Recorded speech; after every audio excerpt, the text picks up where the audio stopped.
आज मैं आपके लिए लेकर आई हूँ पालक की सब्जी, जो बहुत सिंपल है मगर एक बार बनाकर खा लोगे तो बार बार इसी तरीके से बनाकर खाएंगे। इतनी टेस्टी बनती है ये सब्जी और हेल्दी तो है ही। तो हेलो फ्रेंड्स, भारतीज कुकिंग ब्लॉग्स में आपका स्वागत है। अगर मेरी ये वीडियो आपको अच्छी लगे तो लाइक शेयर जरूर कीजिए और हाँ, चैनल पर नए हो तो प्लीज मेरे चैनल को सब्सक्राइब कीजिए और साथ में बेल आइकन को भी प्रेस कर दीजिए ताकि मेरे आने वाले वीडियोस की नोटिफिकेशन आपको मिल सके। तो आइए आज की रेसिपी शुरू करते हैं। कढ़ाई गरम करने रख दी है मैंने। अब इसमें 2 चम्मच ऑयल डालेंगे। ऑयल को अच्छे से गरम होने देना है। अब इसमें 1 चम्मच जीरा डालेंगे, 2 हरी मिर्च बारीक कटी हुई, 1 चम्मच अदरक लहसुन की पेस्ट, 2 प्याज डालेंगे बारीक कटा हुआ। अच्छे से मिक्स कर लेंगे और प्याज का कलर चेंज होने तक अच्छे से भून लेंगे।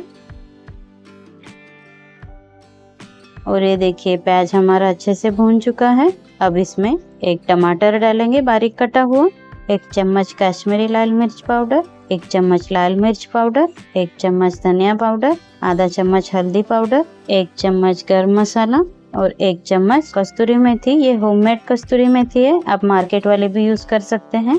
अब इसे अच्छे से मिक्स कर लेना है और इसे अब ढककर 3 से 4 मिनट टमाटर को अच्छे से पका लेना है।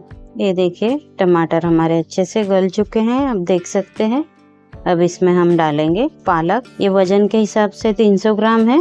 इसे मैंने अच्छे से साफ करके बारीक काट लिया है, आप देख सकते हैं। इसे डाल देंगे। स्वाद अनुसार नमक डालेंगे। अच्छे से मिक्स कर लेना है। अब इसमें आधा गिलास पानी डालेंगे। फिर से अच्छे से मिक्स कर लेते हैं और इसे अब ढककर 10 मिनट अच्छे से पका लेते हैं। और ये देखिए 10 मिनट मैंने पालक को अच्छे से पका लिया है, आप देख सकते हैं। दिखने में भी कितनी अच्छी लग रही है।